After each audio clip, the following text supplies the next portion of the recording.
देखिए यहाँ पर हमने किसानों से हम सीधी बात कर रहे हैं। इस वक्त हम चिल्ला बॉर्डर पर मौजूद हैं। तो चलिए आगे बढ़ते हैं।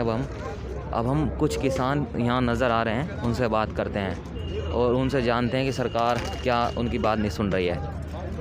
तो चिल्ला बॉर्डर की सीधी तस्वीर हम आपको दिखा रहे हैं। सर, सरकार बात नहीं सुन रही है आपकी। आज फिर वार्ता का दौर है, क्या उम्मीद आपको लग रही है आज? कोई उम्मीद नहीं है। तो फिर क्या होगा? उम्मीद नहीं है तो फिर किस तरह से होगा? आंदोलन होगा, 26 जनवरी परेड होगी जाकर ट्रैक्टरों की। और ये सुप्रीम कोर्ट ने कहा है कि बुजुर्ग लोग, ये महिलाओं को घर भेज दो, तो आपका क्या कहना है इसमें? बुजुर्ग हमारे परिवार है, महिला परिवार है। आप बताओ इनकी रक्षा कौन करेगा वहाँ पे? ये घर के लिए पड़े रहे, हम यहाँ हटे रहे, क्या होगा इनका फिर वहाँ पे? कितना समय हो गया आपको यहाँ पर? हमें यहाँ पे 46 दिन हो गया आज।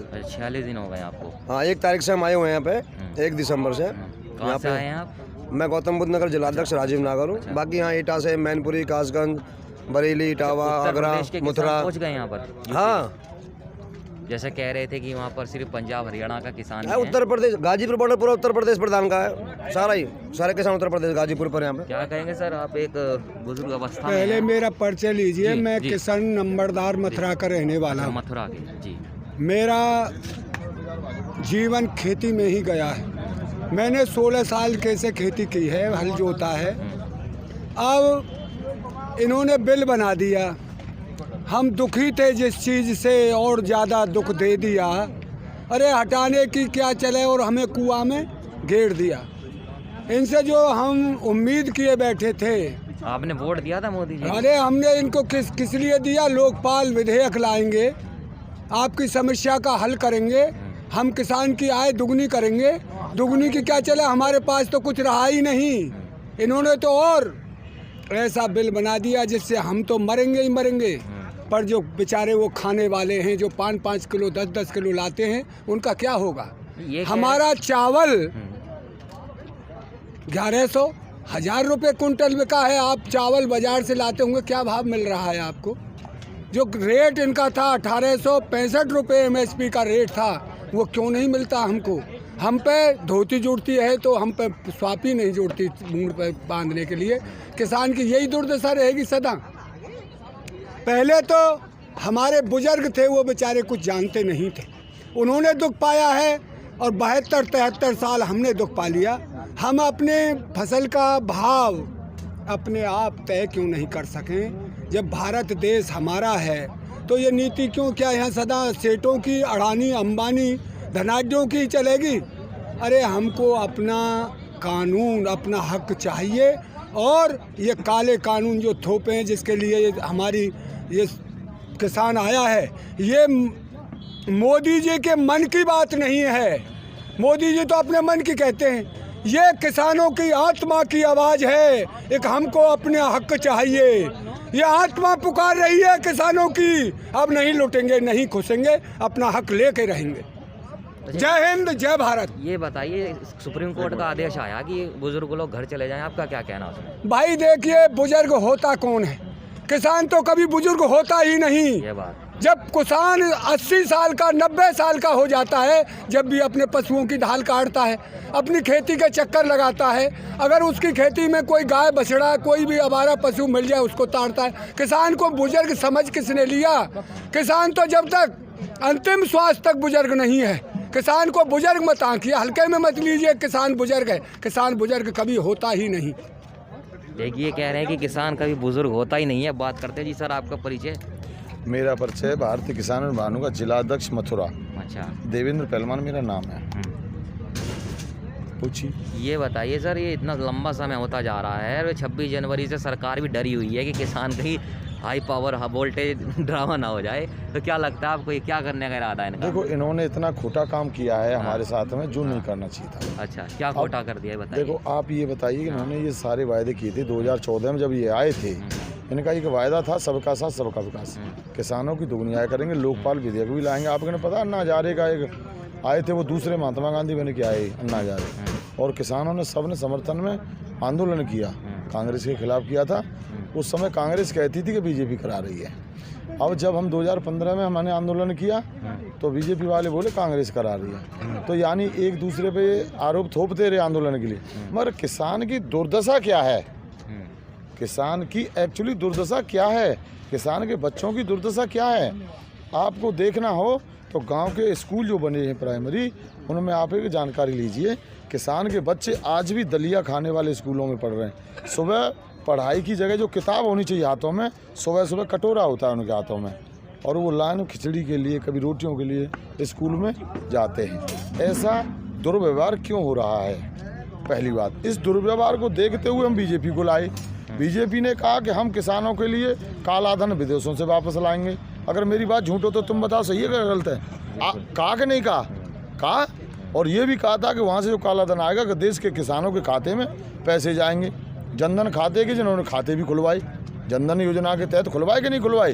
किसने खुलवाए? मोदी जी ने। मोदी जी ने सारे देश में कोरोना में वैक्सीन की जरूरत होती है तो इन्होंने थाली बजवाई कोरोना भगाने के लिए। फिर उन्होंने दिए जलवाई कि नहीं जलवाई? मैं झूठ बोलूं, जलवाई कि ना जलवाई?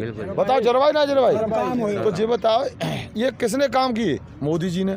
हमने 2011 से मांग की, हमारे राष्ट्रीय अध्यक्ष जी ने 40 साल से लड़ते आ रहे हैं कि स्वामीनाथन आयोग की रिपोर्ट के आधार पर हमारा किसान आयोग का गठन करिए।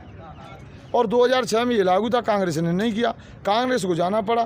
फिर मोदी जी ने अपने स्वयं मुख से कहा था कि हम किसान आयोग का गठन करेंगे और किसानों की दुगनी आय करेंगे। फिर क्यों नहीं करते?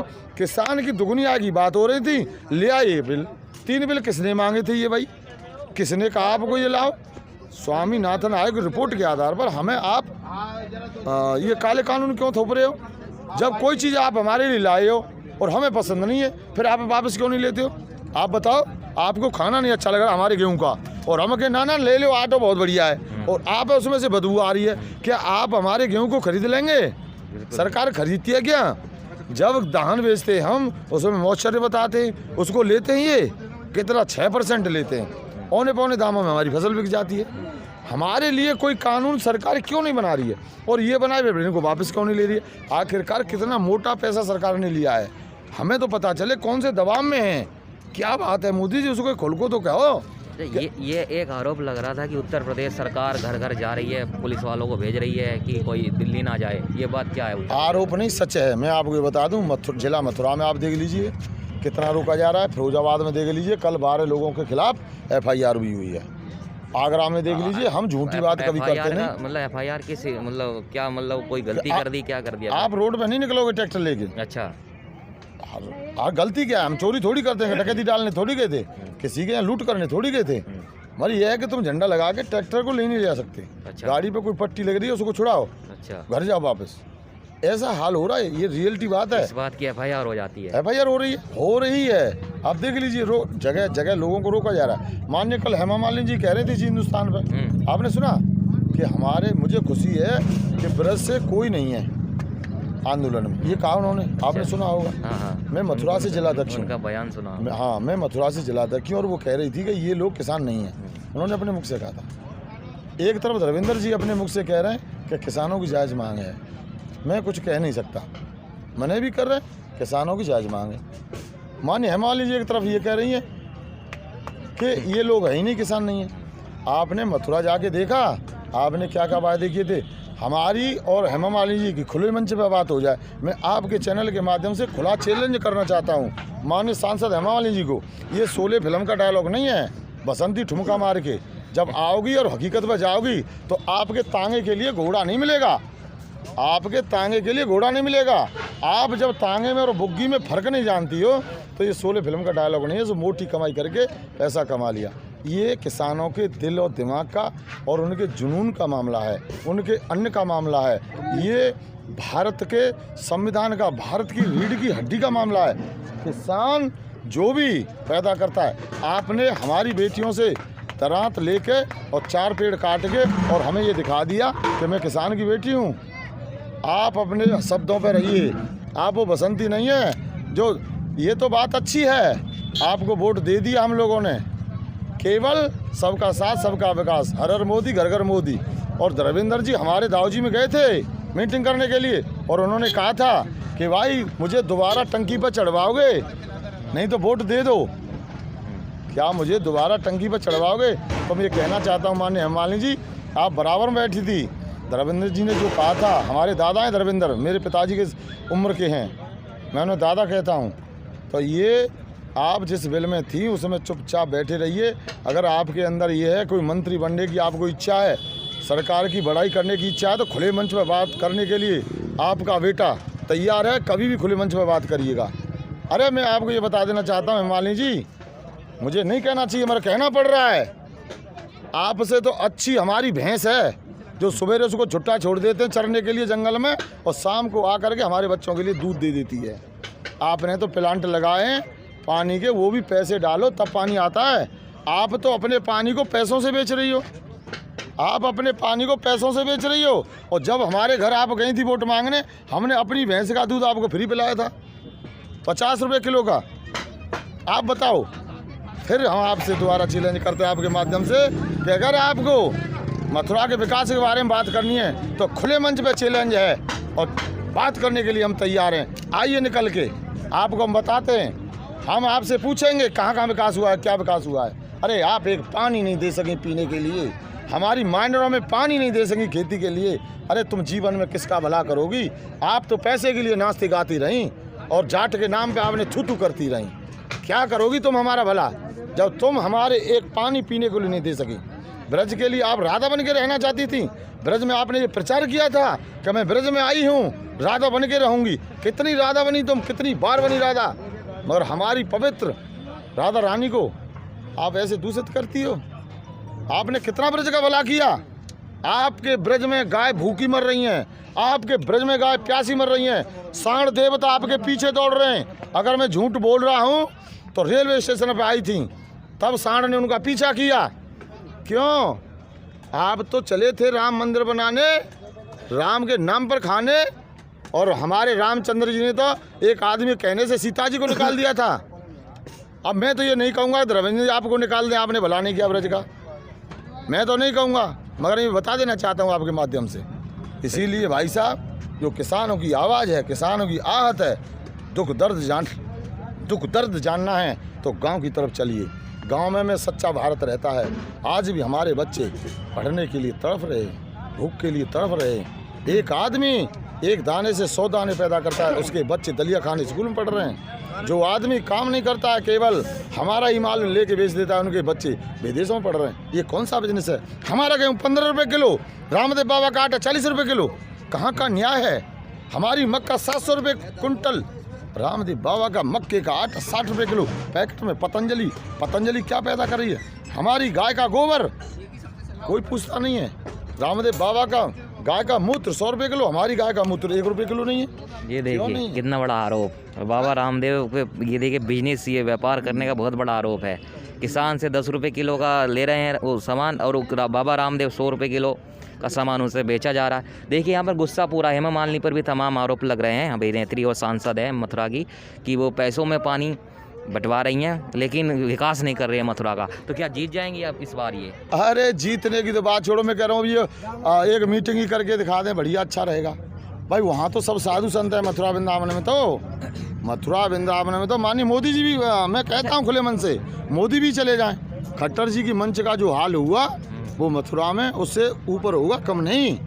22 का इलेक्शन क्या कहता है यूपी का? 22 का इलेक्शन भैया, 22 का इलेक्शन में कोई पैसे वाला तो उन्हीं नाम में इलेक्शन लड़ रहा हूँ। और 22 का इलेक्शन सुपड़ा साफ, मंडी साफ। मायावती जी आई थी पूर्ण बहुमत में, उनको भी हुआ था।